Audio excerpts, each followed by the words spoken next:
Assalamualaikum warahmatullahi wabarakatuh. Waalaikumsalam warahmatullahi wabarakatuh. Alhamdulillah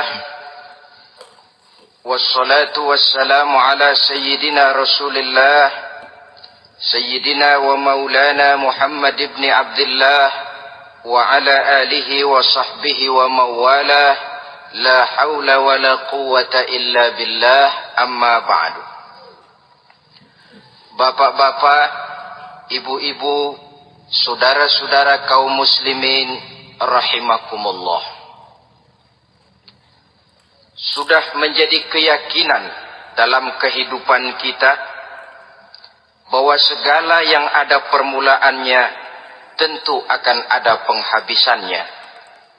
Setiap yang punya awal mesti akan punya akhir. Tidak ada keabadian dalam kehidupan dunia ini. Semuanya datang dan pergi silih berganti, berubah oleh pergeseran masa dan pertukaran waktu. Demikianlah kalau kita mau merenungi kehidupan dari alam di sekitar kita. Sejak dari kehidupan tumbuh-tumbuhan, binatang, sampai kepada kehidupan kita, makhluk bernama manusia.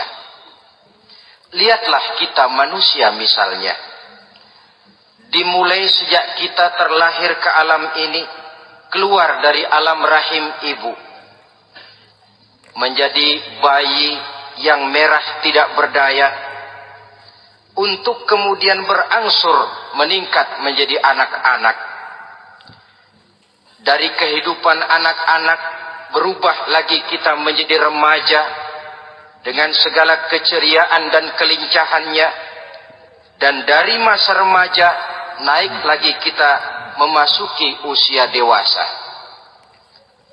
Untuk kemudian berangsur memasuki hari tua. Lalu setelah kita memasuki hari tua, sehari, seminggu, sebulan, setahun, sampailah kita kepada batas waktu yang telah ditentukan oleh Allah, yang dinamakan ajal, dan bertemulah kita dengan yang disebut maut. Ini merupakan kepastian dalam kehidupan. Kalau saja kita mau merenung perubahan-perubahan yang terjadi pada diri kita, seharusnya membuat kita insaf dan sadar. Di kala remaja kita begitu lincah, punya rambut yang hitam ikal berderai, punya lesung di pipit, punya senyum yang indah menawan setiap orang yang melihat, punya kulit yang kencang dan bersih. Manakala kita memasuki hari tua, perubahan frontal pun terjadi. Kulit mulai jadi keriput, rambut yang tadinya hitam ikal berderai mulai memutih, nikmat berkurang, gigi yang tadinya utuh dan sanggup mengunyah apa saja, satu demi satu permisi meninggalkan kita. Sangat boleh jadi dikala remaja kita senyum semua orang terpikat. Dikala hari tua dengan kulit yang keriput dan gigi yang tidak ada lagi, manakala kita senyum, mungkin orang bakal lari dari sekitar kita. Kemana keindahan yang tadinya begitu menawan? Kemana senyum lesung pipit yang tadinya menarik perhatian orang? Pergi meninggalkan kita, berubah oleh pergeseran masa dan pertukaran waktu. Nah, bila maut datang menjemput kita, selesailah kehidupan sampai di situ? Ternyata belum. Kalau lahir merupakan perpindahan hidup dari alam rahim ke alam dunia, maka mati hakikatnya merupakan perpindahan hidup dari alam dunia ini ke alam kehidupan yang berikutnya, yang dinamakan dengan alam barzah. Andai kata hidup cuma sekali, secara moral kita sanggup berkata, alangkah tidak adilnya Tuhan. Kenapa? Dalam kehidupan ini kan aneka ragam terjadi. Ada orang yang zolim, ada orang yang dizolimi. Ada orang yang membunuh, ada orang yang terbunuh. Ada orang yang kaya, ada orang yang miskin. Ada orang yang jujur, ada orang yang menghalalkan segala cara. Sehingga banyak ketidakadilan yang terlepas daripada pengadilan dunia. Lalu orang pun bilang, di dunia ini katanya banyak pengadilan tapi sulit keadilan. Di dunia ini mudah mencari pengadilan tapi sulit untuk mencari ketidakadilan. Andai kata hidup cuma sekali, tidak akan ada hidup sesudah hidup yang sekarang ini. Bagaimanakah nasib mereka yang lepas dari pengadilan dunia ini? Alangkah tidak adilnya Allah, andai kata tidak ada kehidupan sesudah hidup yang sekarang. Tentulah akan terjadi di mana orang menghalalkan segala macam cara untuk mencapai tujuan. Yang penting kan saya kaya, yang penting kan saya punya jabatan dan kedudukan tinggi. Kalau perlu jilat atas, kalau perlu sikut kiri kanan, kalau perlu injak bawah, injak yang bawah.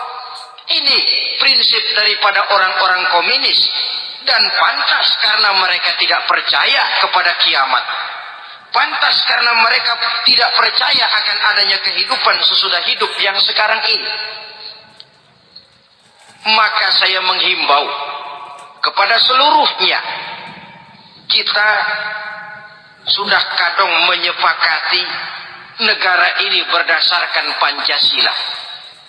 Kita sudah kadung konsensus bahwa PKI dengan seluruh ajarannya tidak punya hak hidup di bumi Pancasila yang kita cintai ini.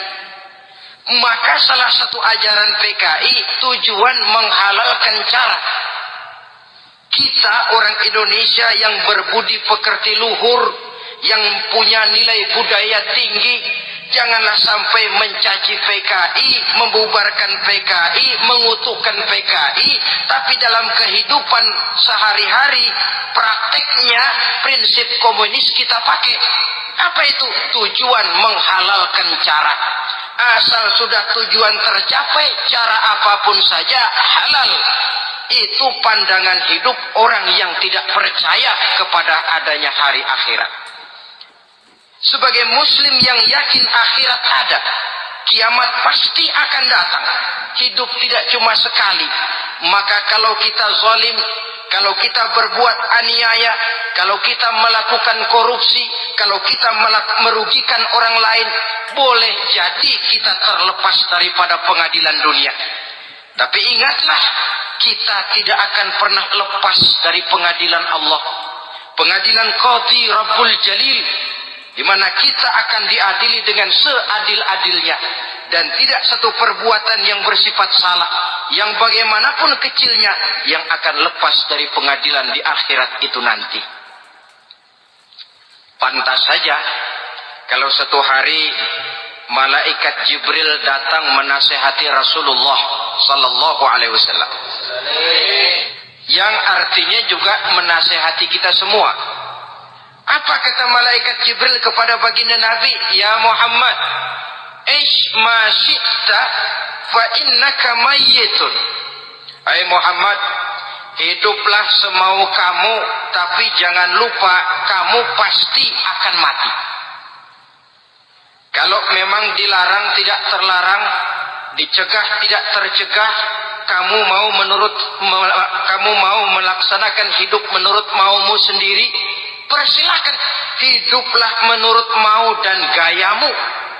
Tapi jangan lupa, fa innaka mayyitun, satu saat kau pasti bakal mati. Dan mati itu bukan akhir dari segalanya. Dia babak baru bagi kehidupan selanjutnya. Silahkan hidup menurut maumu, tapi jangan lupa kau pasti akan mati. Wa'mal ma syi'ta fa innaka majziyun bih. Kerjakan apa saja yang kamu mau. Kalau kau mau menghalalkan segala macam cara, persilahkan halalkan segala macam cara. Tapi jangan lupa kau akan mendapat balasan dari seluruh amal perbuatanmu. Wa ahbib ma syi'ta fa innaka mufariquhu. Dan cintailah apa saja yang mau kau cintai. Kau cintai anak istrimu, silahkan. Kau cintai harta bendamu, tafadhal. Kau cintai tanah airmu, kau cintai pangkat dan jabatanmu, persilahkan. Tapi jangan lupa, fa innaka mufariquhu. Kau pasti akan berpisah dan akan meninggalkan segala yang kau cintai itu. Apa artinya ini buat kita? Ternyata sesudah maut datang menjemput kita, ada kehidupan sesudah hidup yang sekarang ini. Ini yang mendorong kita untuk dalam kehidupan di dunia ini tidak melakukan prinsip saenake dewe, semaunya sendiri saja, asal perut kenyang, asal pangkat tinggi, asal harta dapat. Masa bodoh dengan merugikan orang lain, masa bodoh dengan menipu orang lain. Iku jenenge saenake dewe. Muslim tidak diajarkan. Ingat manusia, setelah kau mati, setelah kiamat datang, kau akan dibangkitkan, kau akan dimintakan pertanggungan jawab tentang kehidupan yang sekarang ini. Saudara hadirin, oleh sebab itu kalau kita bicara soal kiamat, soal akhirat, ini memang masalah yang gaib, yang sepenuhnya tidak bisa dicernakan dengan kemampuan penalaran intelektual. Dasar di dalam membicarakan ini tidak lain adalah iman kita kepada Allah Subhanahu wa ta'ala.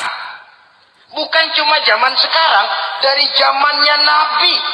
Orang itu kalau sudah bicara kiamat, bicara akhirat, ada yang ragu-ragu, ada yang menolak sama sekali. Bukan dari zaman sekarang, dari zaman dulu. Pernah kok satu saat Rasulullah itu dakwah, menceritakan, saudara-saudara, akan terjadi kiamat di mana Allah akan membangkitkan manusia dari kuburnya untuk memintakan pertanggungan jawab. Ini dalam dakwahnya Nabi pidato macam itu. Apa reaksi orang? Yang beriman ya mantap. Tapi yang tidak beriman, bajingan-bajingan Quraisy ini, mereka bertepuk tangan, mengejek, mencaci. Malahan ini yang luar biasa, ada dua orang kafir namanya Ubay bin Ka'ab dan Al-As bin Wa'il. Mendengar pidato macam ini, mereka buru-buru pulang ke rumah. Ngapain? Ngambil pacul. Lalu berangkat nyari kuburan tua. Dia gali itu kuburan. Tulang-tulangnya diangkut, dibawa ke depan Nabi. Ya Muhammad, tulang-tulang yang udah hancur begini, siapa yang bisa ngidupin lagi? Yang macam-macam aja kamu Muhammad. Enggak rasional, enggak masuk akal. Allah menjawab. Apa kata Allah? Wa daraba lana mathalan wa nasiya khalqah. Qala man yuhyi al-'idhama wa hiya ramim. Qul yuhyiha alladhi ansha'aha awwala marrah wa huwa bikulli khalqin 'alim. Mereka memberikan perumpamaan kepada kami, kata Allah. Mereka melupakan asal kejadiannya.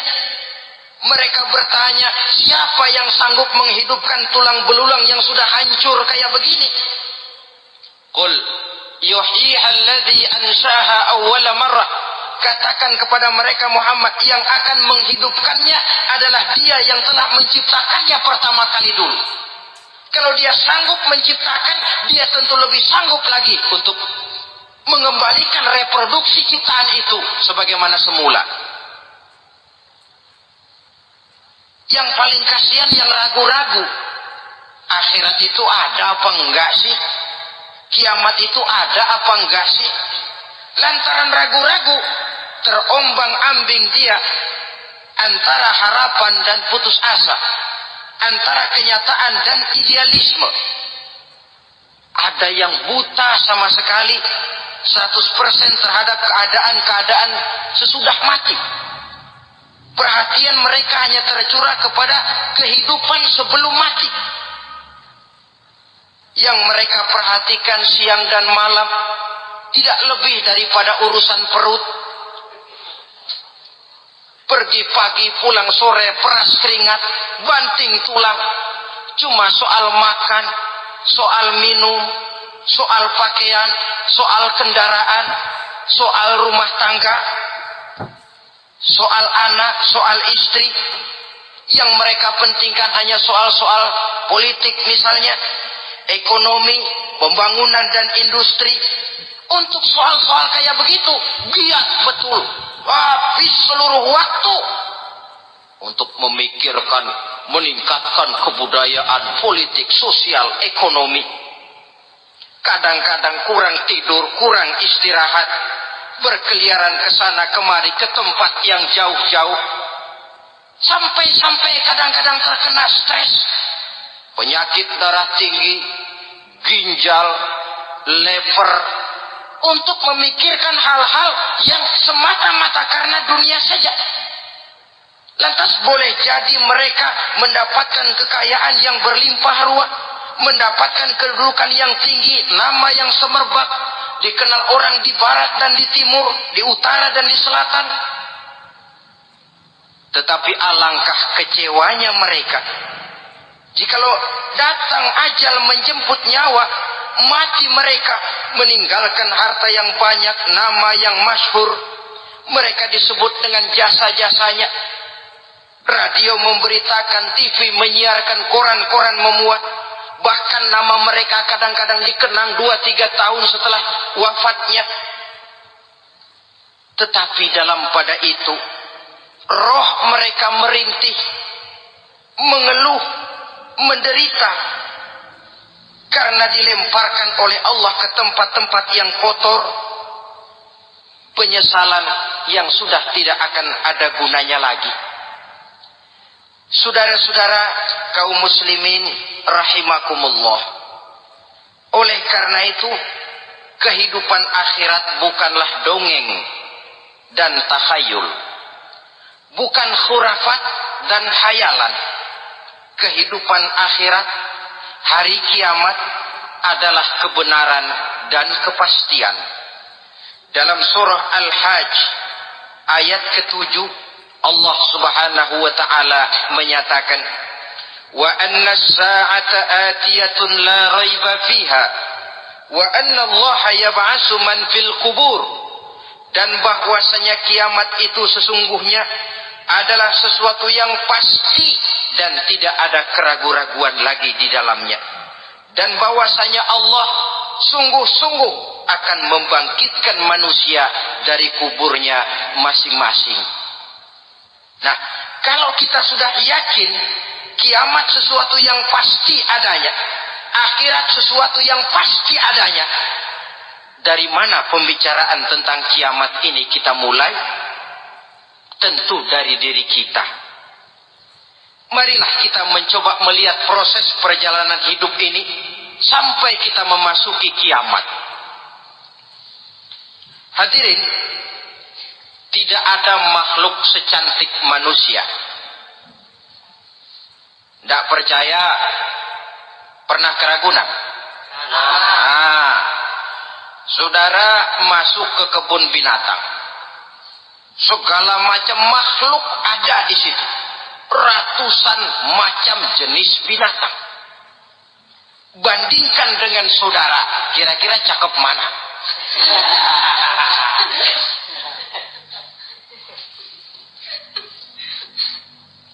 Dari seluruh makhluk yang diciptakan Allah itu, manusia fi ahsani taqwim, dalam bentuk yang paling sempurna, sejak susunan biologis sampai kemampuan berpikir. Biologis kita, ya Allah, diciptakan kita begini rupa, diberikan 2 kaki untuk berjalan, 2 tangan untuk bekerja, diberikan 2 mata, dua-duanya di depan.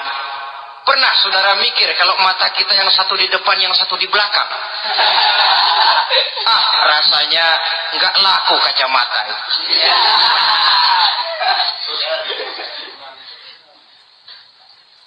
Diberikan hidung dengan 2 lubang, tahu betul Allah ke bawah lagi lubangnya. Coba pikir kalau lubang hidung kita menghadap ke atas. Aduh, kalau musim hujan repot jagain hidung. Laqad khalaqnal insana fi ahsani taqwim. Sungguh telah kami ciptakan manusia dalam bentuk kejadian yang paling sempurna ketimbang makhluk-makhluk Allah lainnya.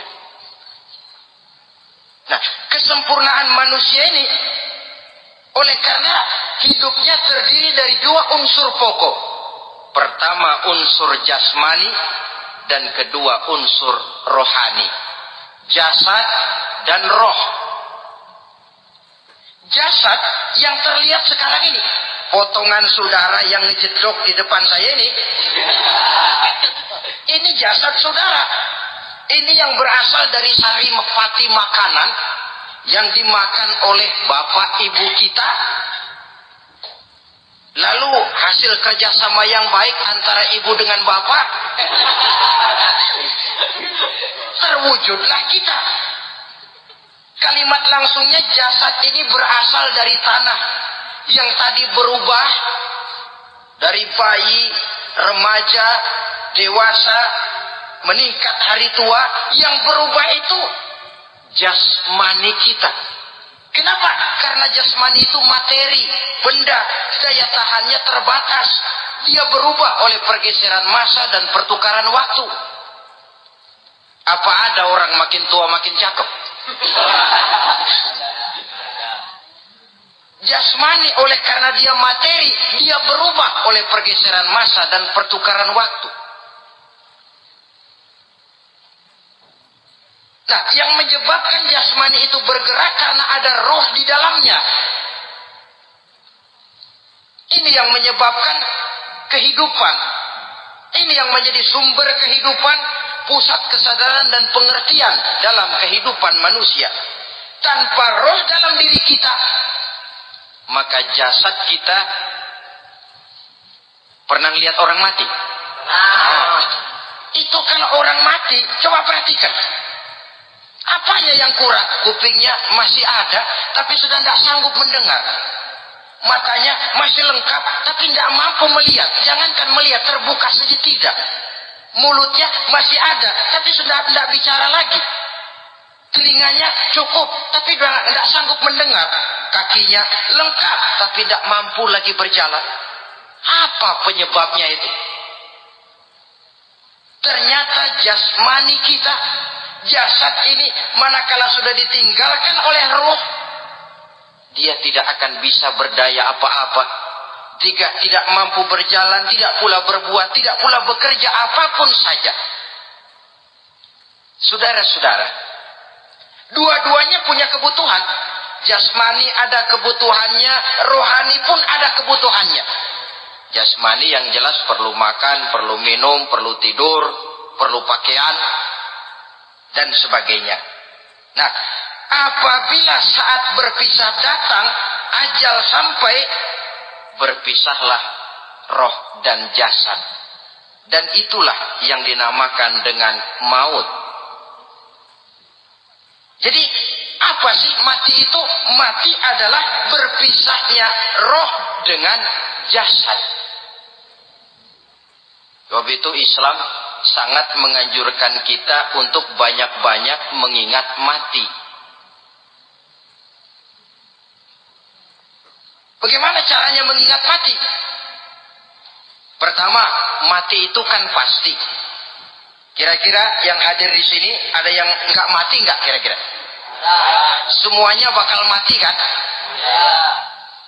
Berani? Berani. Sekarang mau? Saudara, sebenarnya kalau kita merenung lebih jauh, orang itu tidak perlu takut mati. Walaupun tidak boleh terlalu berani menghadapi mati. Karena bagaimanapun takutnya kita kepada mati, toh dia pasti datang. Bagaimanapun beraninya kita mati, kalau belum ajal ya tidak mati juga. Jadi muslim itu kan harus berani menghadapi hidup dan tidak takut menghadapi mati. Mati adalah sesuatu yang pasti. Muslim dianjurkan banyak-banyak mengingat mati dalam kehidupan. Caranya bagaimana? Pertama, berziarah, nengokin teman yang sakit. Ya? Suka nengokin teman yang sakit enggak? Oh, itu pahalanya kata Nabi.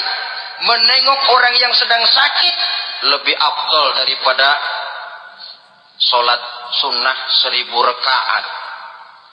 Apa pernah saudara sembahyang sunnah sampai 1000 rakaat? Nengokin orang sakit pahalanya lebih afdal daripada itu. Kenapa menengoki orang sakit mengingatkan kita kepada mati?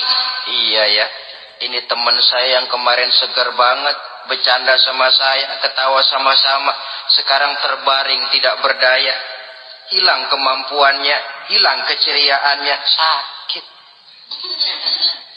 Iya kalau sembuh, kalau ajal, iya sekarang giliran dia, kalau jatuh ke saya. Lalu menghibur teman dengan kata-kata yang enak, yang akan mendatangkan sugesti supaya dia cepat sembuh. Jangan nengokin orang sakit, jujur. Sakit apa lu? Perut. Emang teman gua kemarin sakit begini mati. Wah, itu orang bisa jadi shock lantaran etika kita tidak akan sampai ke sana. Menjenguk orang sakit akan mengingatkan kita kepada mati. Apalagi ziarah kubur.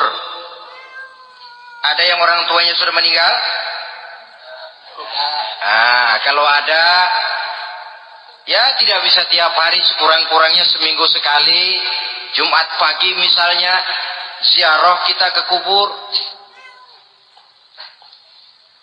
Sehingga kalau kita masuk kubur kan ada etikanya. Assalamualaikum ya ahlal kubur wa inna insyaallahu bikum lahikun. Hai penduduk kubur, keselamatan bagi kamu dan kami yang masih hidup sekarang ini insyaallah pasti bakal nyusul kamu. Iya, yang kemarin gagah benar sekarang terbaring tanpa daya. Ini unggukan kuburannya. Yang kemarin ada sekarang sudah tidak ada. Kemana dia? Kami satu saat pasti akan begini. Ingat mati. Lalu apalagi yang bisa membuat kita ingat kepada mati? Mengawal jenazah. Bukankah sangat dianjurkan oleh agama? Bahkan kalau bisa sejak mengurusnya, memandikannya, mengkafankannya, menyolatkannya untuk kemudian mengantarnya ke kubur. Hari ini saya antar dia ke kubur, besok boleh jadi saya yang diantar orang.